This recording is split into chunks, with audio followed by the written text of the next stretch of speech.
भगवान श्री रामचंद्र जी और उनके जितने परिकर पार्षद थे, उनके साथ जो आए थे सब,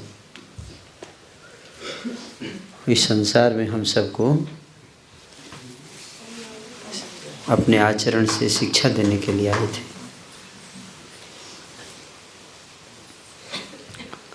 भगवान का अवतार का प्रमुख उद्देश्य था हम सबको शिक्षा देना अपने आचरण से।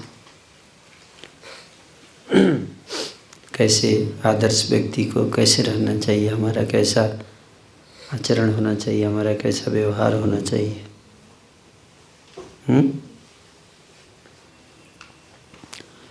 भगवान श्री राम इस संसार के नहीं हैं, वो अपने धाम में रहते हैं। आध्यात्मिक जगत, वैकुंठ जगत, साकेत लोग, वहाँ निवास करते हैं। साकेत निवासी, धरती के नहीं हैं वो, हम सब जैसे नहीं है भगवान। हालांकि वो हमारे जैसी लीला करते हैं, नर लीला, लेकिन वो परम भगवान हैं।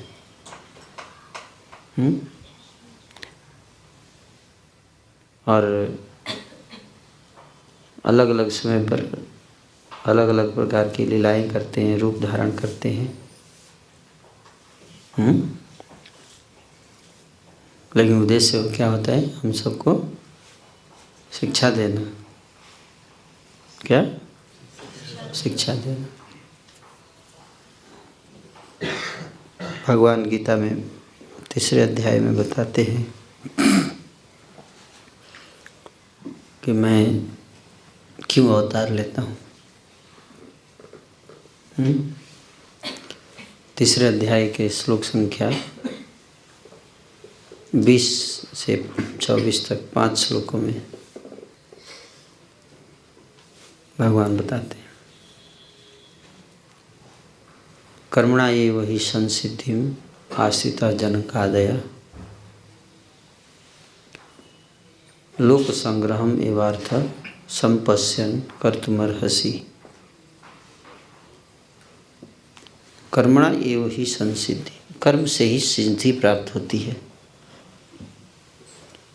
और कर्म से ही बंधन भी प्राप्त होता है।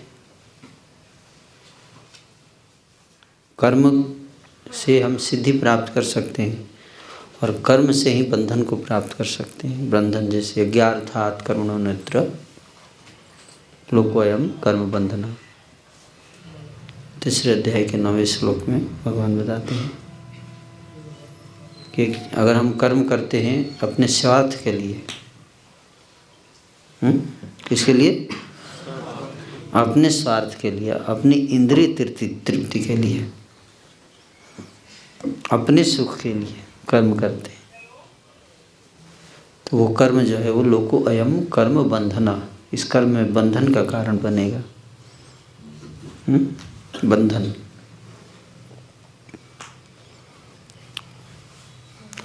और बंधन से हमें कष्ट होगा, नाना प्रकार के कष्ट। इस शरीर से हम मुक्त नहीं हो पाएंगे, शरीर के बंधन से।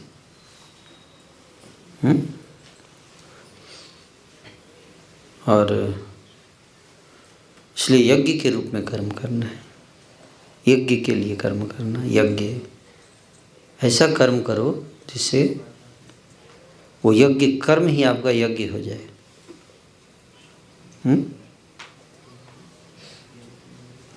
लेकिन हर कर्म यज्ञ नहीं होता है। यानी कुछ भी करो और यज्ञ हो गया, कर्म ही पूजा है, ऐसा नहीं है। फिर चोर बोलेगा मैं पूरी रात पूजा किया, आपके घर से पूजा किया है मैंने।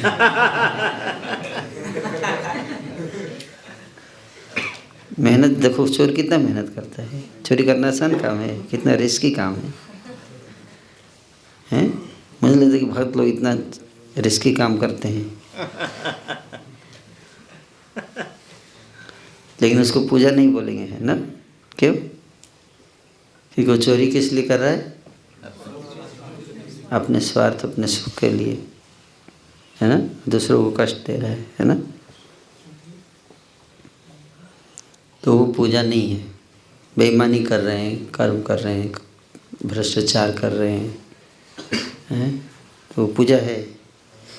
नहीं है।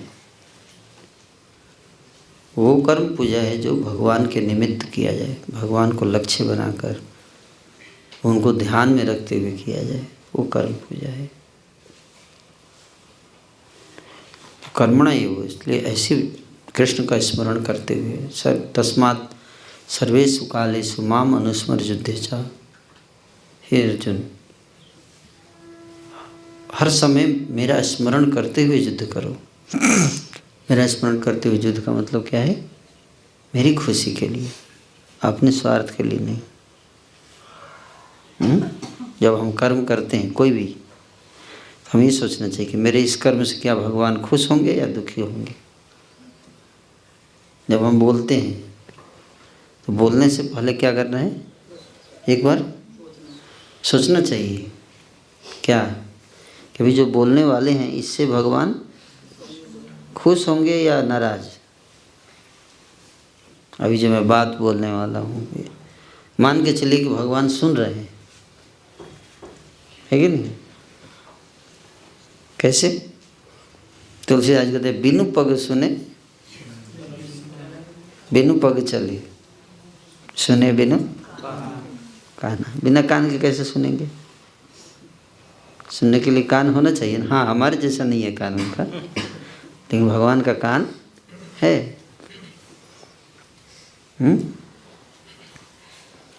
बिना कान के सुनेंगे कैसे? कोई व्यक्ति सुन रहा है, इसका मतलब कान है, कुछ तो है मेथड जिससे वो सुन रहा है? सुनने का जो इंस्ट्रूमेंट होता है उसको कहते हैं क्या? कान। साइज शेप उसका अलग हो सकता है, जैसे गाय का कान अलग है, हमारा कान अलग है, चींटी का कान अलग है कि नहीं? इंस्ट्रूमेंट अलग हो सकता है, लेकिन पर्पस सुनना है कि नहीं? अब बिना इंस्ट्रूमेंट के आप कैसे सुनोगे? भगवान भी बिना इंस्ट्रूमेंट के नहीं सुनते हैं, उनके लिए भी सुनने का कुछ तो प्रोसेस है। तो भगवान बोलने से पहले सोचना चाहिए भगवान सुन रहे हैं, इनाम नंबर भी दे रहे हैं। नेगेटिव मार्किंग दो इसको, इसने आज बहुत गाली दिया है, नेगेटिव मार्किंग दो, हैं? समझ में?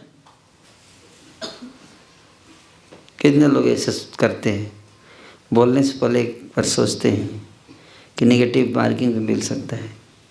आज कितने लोगों ने ऐसा किया? सुबह से बोलने से पहले सोचा, प्रभु ने सोचा।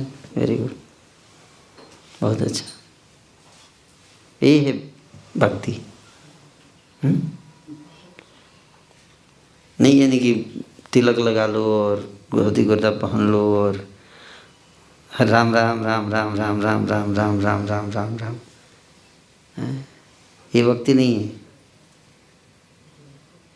समझ में आ रहा है? और फिर झूठ बोल रहे हैं, मुंह में राम बगल में छुरी। नहीं, कालने में रामलीला में एक राक्षस साहब जानते, कालनेमी नाम था उसका। कब आया था वो रामलीला में? जब वो संजीवनी लेने गए थे तो उसको बीच में रोका था। हाँ, किसको? हनुमान जी को। हाँ, हनुमान जी को, लेकिन साधु के वेश में था। और इतना ध्यान से एकदम राम राम राम राम राम राम राम राम राम राम राम राम राम राम राम राम। हनुमान जी भी मतलब तो जब हनुमान जी को जो धोखा दे दिया,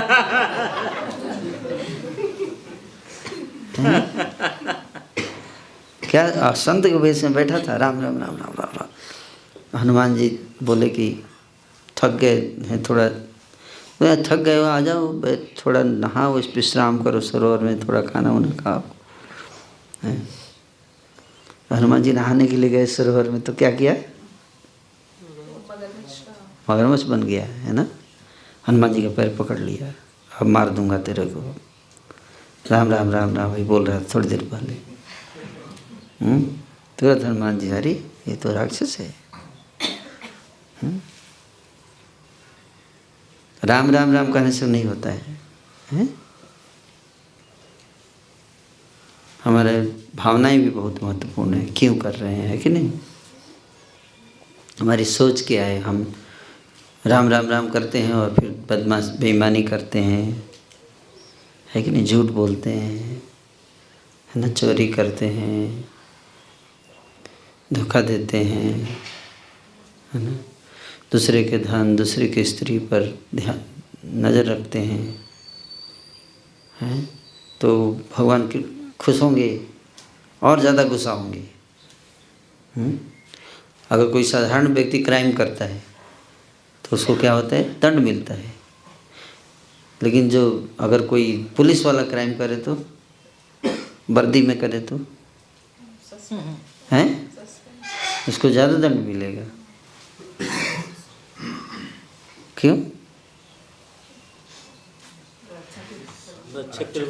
हाँ, उसको तो भेष धारण किया, पुलिस का और क्राइम कर रहा है, उसको तो क्राइम से बचाना चाहिए लोगों को, है ना?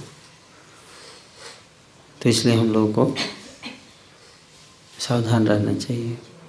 हम लोग धर्म के रक्षक हैं, तो हमें क्या करना है? आचरण अच्छा रखना चाहिए। और आप अच्छा भगवान को ध्यान में रखते हुए आचरण करें। राम जी देख रहे हैं मुझे, ऐसे सोचना चाहिए। क्या? राम जी मुझे देख रहे हैं। हालांकि आपको लगेगा नहीं कि राम जी देख रहे हैं, नहीं, मुझे तो कुछ पता ही नहीं है, मैंने तो कुछ नहीं देखा। ऐसे राम जी ऐसे नहीं।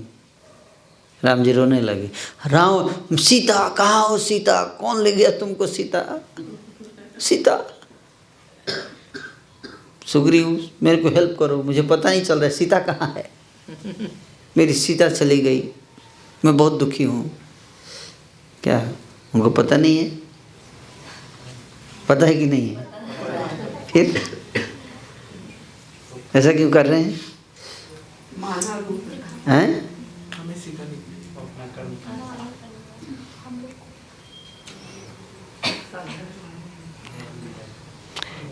ये लीला है उनकी। क्या लीला? भगवान ऐसी लीला कर रहे हैं, मानव लीला, नर लीला। इसलिए सीता जी को पहले ही बोल दिए, बोले ना कि सीता अभी तो थोड़े समय के लिए तुम चली जाओ। कहाँ? अग्नि में पृष्ठ कर जाओ, बोले ना। रावण को पता नहीं था कि भगवान की योजना है, प्लानिंग। उधर रावण मारीच को बोल रहा है, क्या हिरण का रूप बदल लो, नकली हिरण बन जाओ। और इधर भगवान भी खेल रहे हैं। सीता को क्या बोल रहे हैं? वो बोले मैं सीता को चुराऊंगा। उधर रावण की प्लानिंग चल रही है, इधर राम जी भी प्लानिंग कर रहे हैं पैरेलली। क्या सीता से बोल रहे हैं, सीता थोड़ा टाइम के लिए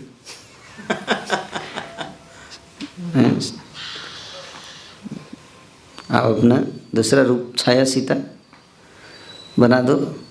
छाया मारीच तो छाया सीता है ना। सीता को कैसे रावण स्पर्श भी नहीं कर सकता?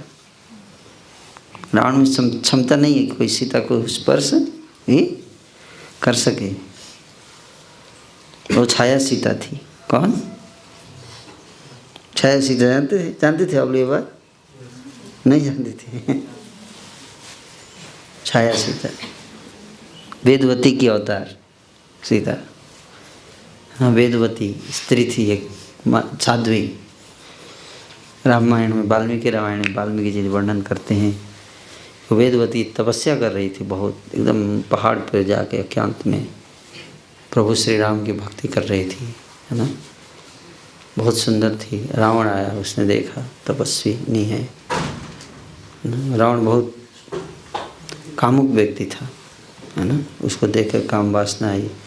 उसने वेदवती को बोला कि मैं तुम मेरी इंद्र देवती में सहयोग करो। उसको बहुत क्रोध है। रावण ने उसके बालों को पकड़ लिया, ऐसे ना, बाल पकड़ के उसके साथ ज़बरदस्ती करना चाहता था रावण। तो उसको बहुत क्रोध आया है ना, तो उसने वहीं पे अपना शरीर भस्म कर दिया आग में, योग अग्नि से। उस शरीर अपवित्र हो गया ना, रावण ने स्पर्श किया तो शरीर क्या हो गया? अपवित्र। उसमें अब तपस्या नहीं, उसने अपनी योग अग्नि से शरीर को भस्म कर दिया। लेकिन भस्म करने से पहले रावण को श्राप दिया, मैं ही तेरी मृत्यु का कारण बनूंगी। वही वेदवती को भगवान ने छाया सीता बनाई, क्योंकि वो राम को पति के रूप में प्राप्त करना चाहती थी। एक साथ भगवान कई काम कर देते हैं। उसको छाया सीता बना, छाया सीता आ गई है वेदवती, उसी को रावण चुरा के ले गया हैं, वही उसकी मृत्यु का कारण बनी।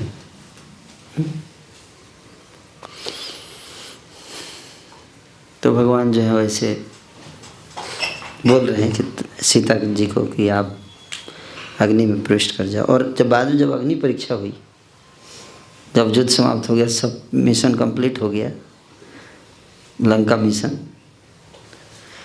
तो सीता जी, छाया सीता जब आई है ना, तो राम जी ने क्या कहा कि आपकी अग्नि परीक्षा होगी। अब वो अग्नि में प्रविष्ट करके निकलना है। तो अग्नि में छाया सीता प्रविष्ट कर गई, और जो सीता अग्नि में गई थी वो वापस आ गई। देखो भगवान की योजना है। कौन सी सीता? सीता थोड़े ना अग्नि परीक्षा हुई, वो तो सीता अग्नि में ही थी, उसे बाहर निकलना था। समझ में आ रहा है कि नहीं? हैं? हाँ, वो पहले से ही अग्नि में थी, उनको बाहर निकालना था, अब अयोध्या लेके जाना है कि नहीं? इस बहाने परीक्षा भी हो गया, लोगों को लगेगा कि परीक्षा हुआ। अब परीक्षा क्या लेना है? पहले से ही बोल दिया क्या क्या अग्नि में, उनको पता है कि सीता वो सीता नहीं है, तो परीक्षा क्या लेना है? हैं?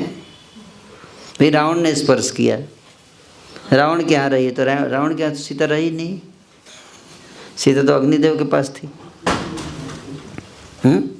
और राम को पता है, तो फिर परीक्षा क्यों ले रहे हैं?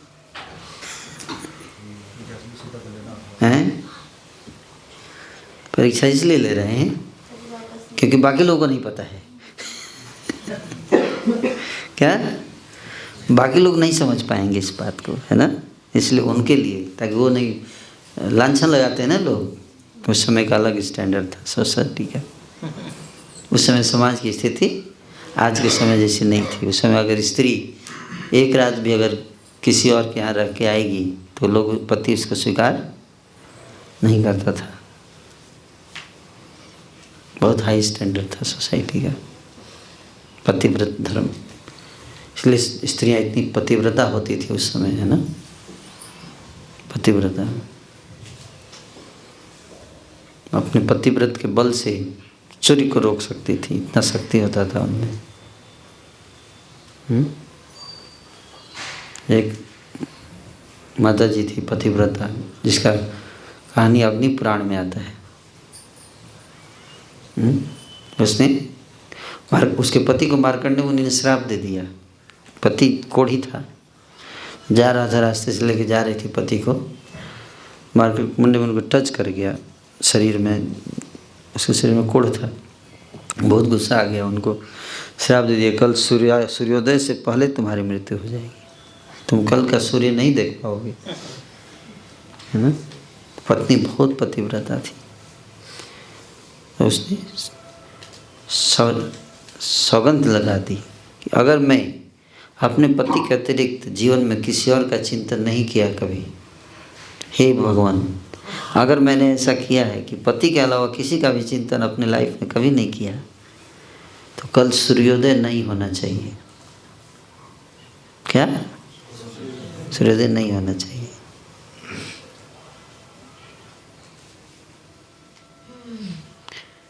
सूर्योदय नहीं हुआ, सूर्य उदय ही नहीं हुआ। सोचिए, सारी सृष्टि का काम रुक गया, टाइम रुक गया, घड़ी रुक गया। सूर्य उदय होने से ही घड़ी चलेगा ना, सूर्य नहीं उदय, घड़ी रुक गया, सब कोई काम नहीं, त्राही मच गया पूरे ब्रह्मांड में। सारे देवता आए, क्या हुआ क्या हुआ क्या हुआ, सूर्यदेव क्या हुआ, आप निकल क्यों नहीं रहे हैं? बोला वो माता जी वो सौगंध लेके बैठी हैं। सोचे तब सूर्यदेव, तब सब आए दौड़ते हुए माता जी के पास, माता जी आप अपना कंडीशन हटाओ, टर्म्स एंड कंडीशन आपका बहुत ज़्यादा है। तो बोली मेरे पति को पहले बोलो कि उनको कुछ नहीं होगा। बोले ठीक है कुछ नहीं होगा। फिर ठीक है आ जाओ सूर्यदेव। समझ में आ रहा है?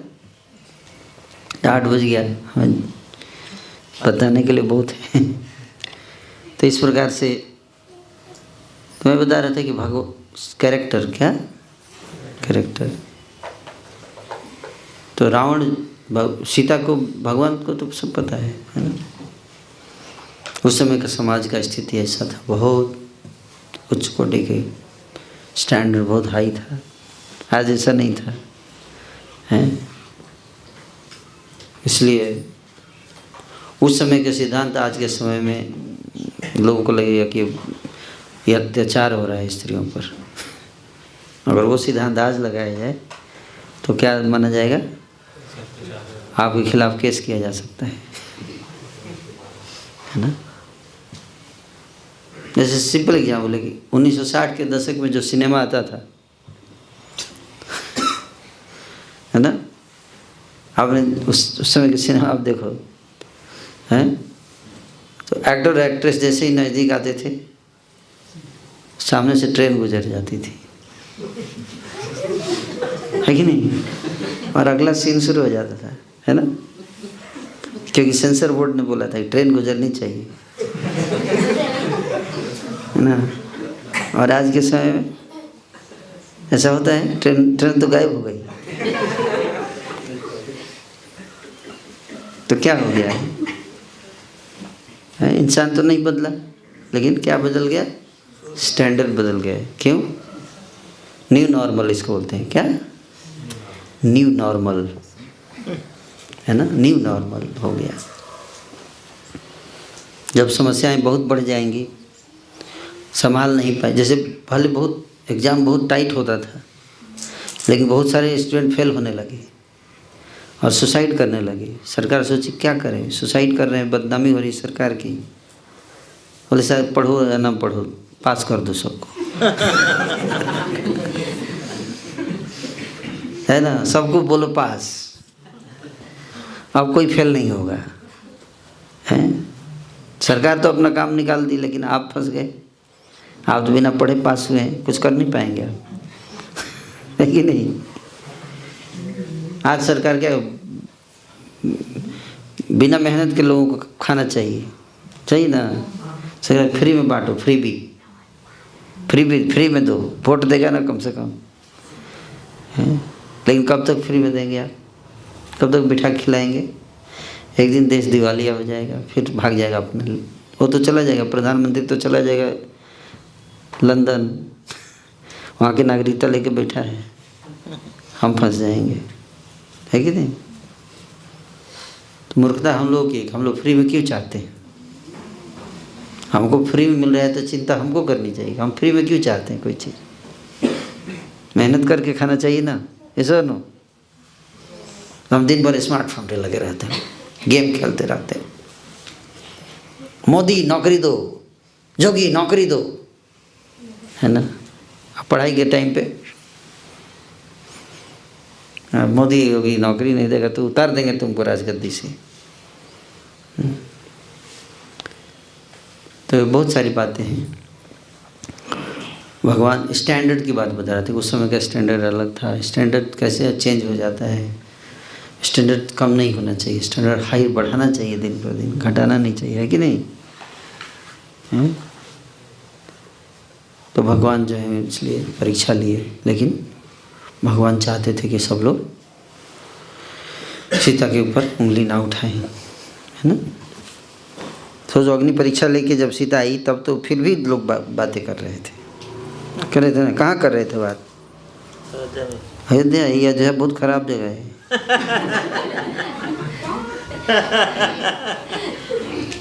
धोबी कहाँ का धोबी था? अयोध्या का। इस बार भी देखो हरा दिया बीजेपी को,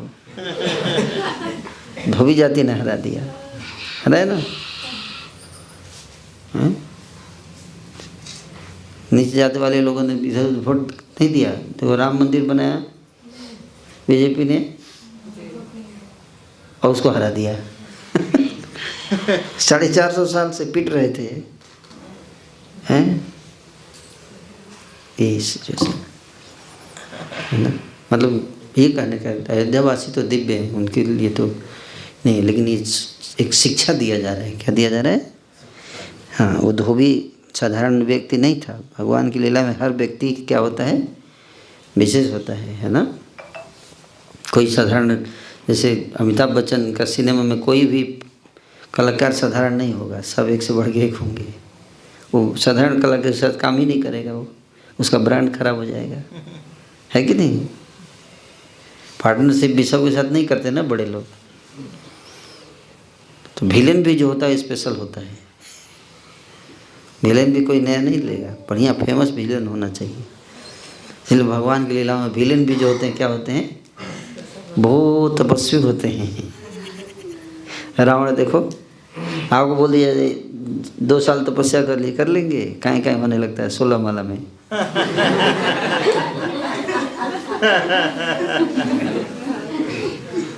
और रावण देखिए है 10,000 साल पूर्ण ब्रह्मचर्य व्रत का पालन किया, पूर्ण बिना खाए बिना सोए पूर्ण ब्रह्मचर्य व्रत का पालन, 10,000 साल तक तपस्या। और हर 1000 साल के बाद अपना एक मस्तक ऐसे काट देता था तलवार से, खुद ही सर्तन से जुदा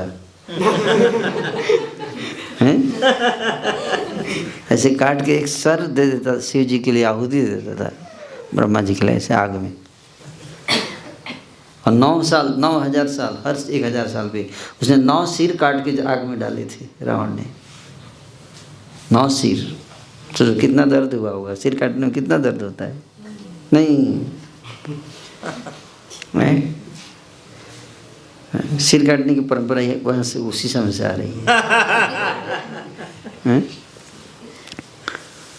और लास्ट में एक बचा था, है ना, और वो भी काटने लगा, इसे पकड़ के सोचा अब ये भी काट दे। ब्रह्मा जी आ नहीं रहे थे क्योंकि जानते तो बदमाश है ये, वरदान लेके गड़बड़ करेगा, इसलिए ब्रह्मा जी नहीं आ रहे थे। उनको सब पता है, वो तो विधि के विधान लिखते हैं सबका, उनको नहीं पता। वो भी डर रहे थे, पता नहीं क्या करूं, जाऊं कि ना जाऊं, जाऊं कि ना जाऊं। लेकिन जब वो काटने लगा सिर तो ब्रह्मा जी को आना ही पड़ा। मरना नहीं चाहिए ना, इतना तपस्या किया, ऐसे मरेगा? व्यर्थ नहीं जानी चाहिए, निष्फल नहीं जाती है तपस्या। वो ब्रह्मा जी को आना पड़ा फिर, और ब्रह्मा जी आए, वो आए, मत काटो बेटा, तपस्या बहुत खुश हूँ मैं तेरे, इतना काफ़ी है बस, बोलो क्या चाहिए। रोने लगा ब्रह्मा जी को देखे, चरणों में गिर पड़ा, आंखों में आंसू थे। बोला आप मुझे अमर बना दो, किसी के हाथों ना मरूं मैं। ब्रह्मा जी बोले ये तो संभव नहीं है बेटा। जातस्य ध्रुवम मृत्यु ध्रुवम जन्म मृत्युस्य, जिसका जन्म हुआ मृत्यु निश्चित है। ये तो मैं भी अपने को नहीं बचा सकता मृत्यु से, तुमको क्या बचाऊंगा? कोई और वरदान मांग लो।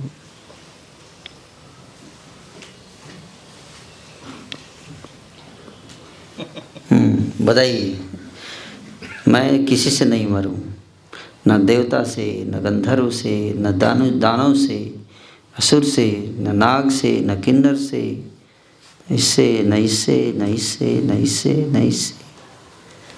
अरे तो किसी से भी तो मरोगे, बोला किसी से नहीं। फिर लास्ट में बोला न इंसान, नहीं, लोग क्या सोचेंगे?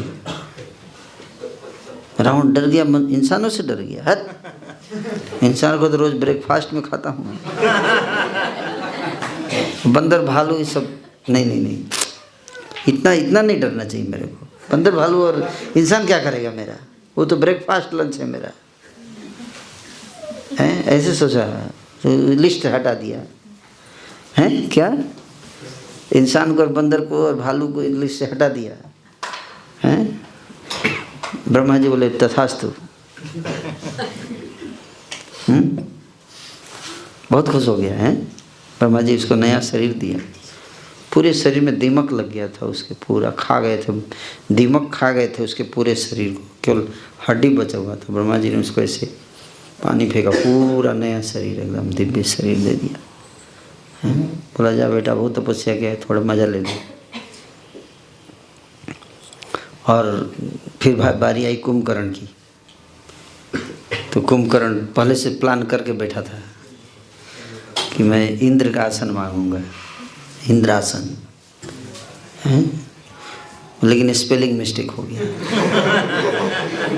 IN के बदले NI हो गया। INDRASAN होता है ना, IN को NI कर दीजिए तो क्या हो जाएगा? निद्रासन। और वो जैसे बारी आई उसकी वरदान मांगने की, सारे देवता हाकार का, ये अगर 6 महीने तक ये जाग गया तो लड़ने की जरूरत ऐसे ही खा जाएगा सब। इतना खाता था वो, और खा के ही समाप्त कर देगा सृष्टि को, ऐसा था। सब जाए सरस्वती मैया, माता जी दया करो, कृपा करो, आप ही कुछ कर सकती हो। क्या हुआ? इसको स्पेलिंग मिस्टेक कराना है।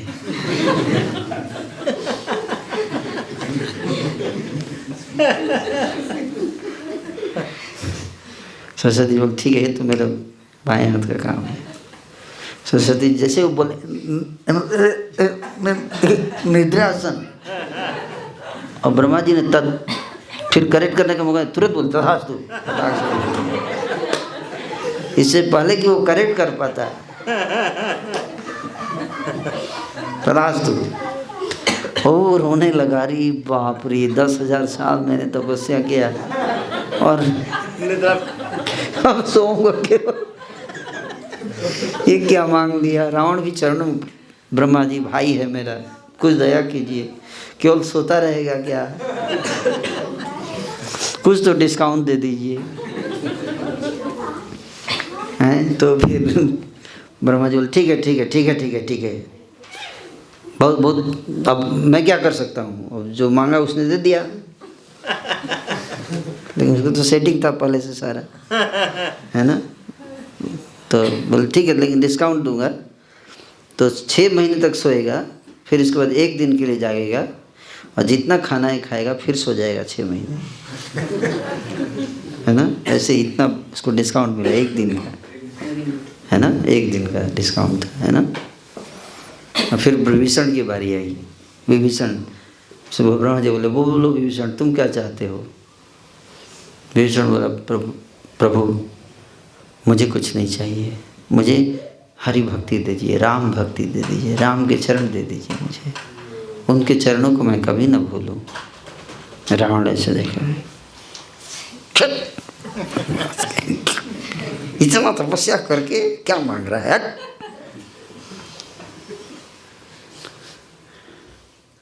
हरे कृष्णा मांग रहा है, नालायक कहेंगे, इतना मेहनत किया और लास्ट में हरे कृष्णा करने दीजिए।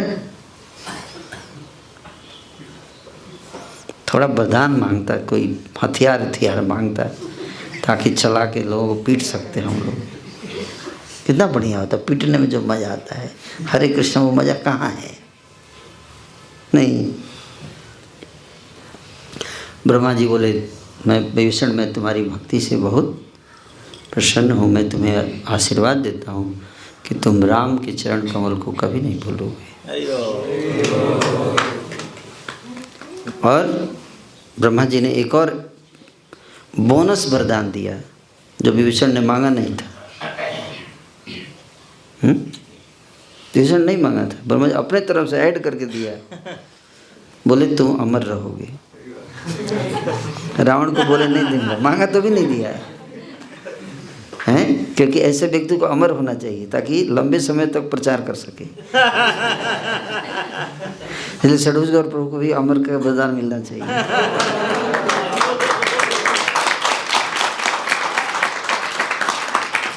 है ना, विभीषण जी की तरह, ताकि आप घूम घूम के एकदम प्रचार हैं, नाम जब हो जाए तब। हाँ,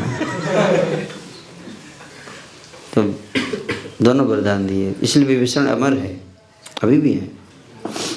चैतन्य महाप्रभु के एक पार्षद थे, उस समय चैतन्य महाप्रभु के समय की घटना है जगन्नाथपुरी की, कि वहाँ पे एक व्यक्ति था, एक ब्राह्मण साउथ इंडिया से आया था, गरीब था, बहुत बहुत शरीर में पीड़ा थी, खाने के लिए कुछ नहीं था, एक पैसा भी नहीं था उसके पास, है ना, पैसा भी नहीं था। और वो ब्राह्मण जो था वो जगन्नाथ जी के पास आया, बोला जगन्नाथ जी मैं आपका भक्त हूँ, मेरे को खाने के लिए नहीं, प्रभु कृपा करो कृपा करो। जगन्नाथ जी कुछ नहीं बोल रहे हूँ। तो फिर आया अगले दिन, जगन्नाथ जी कुछ तो दीजिए, मैं गरीब हो गया हूँ, इतना कष्ट झेल रहा हूँ, आप तो अरुणा के सागर हैं। जगन्नाथ जी ने कुछ नहीं बोला, बोला अब जीने का कोई फायदा नहीं है, समुद्र में कूद के मर जाऊंगा, जा रहा हूँ। जगन्नाथपुरी में समुद्र के किनारे चला गया, कूद के समुद्र में मरने वाला, अचानक से देखा एक पहाड़ जैसा व्यक्ति बाहर निकला समुद्र से। कैसा? पहाड़ जैसा शरीर था उसका, और निकल के फिर साधारण इंसान बन गया, साधारण इंसान हम लोग जैसा मनुष्य, और जा रहा है मंदिर, यही देख लिया पीछे पीछे जा रहा है उसकी, कौन है ये? वो भक्ति जगन्नाथ जी के दर्शन करके निकल के आया, और जैसे ही निकल गया पकड़ लिया, आप कौन हो बताओ मेरे को, कौन हो आप? बोला मैं कौन हूँ, तुमको क्या मतलब है इससे, मैं कौन हूँ? बोला नहीं आप बताओ, मैं बहुत दुखी हूँ, मेरे को कुछ व्यवस्था करा दो, हमने देख लिया है आप कौन है, बहुत पहाड़ जैसा शरीर था आपका, कुछ आपके पास बहुत पावर होगा, आप दे दो मेरे को भी कुछ।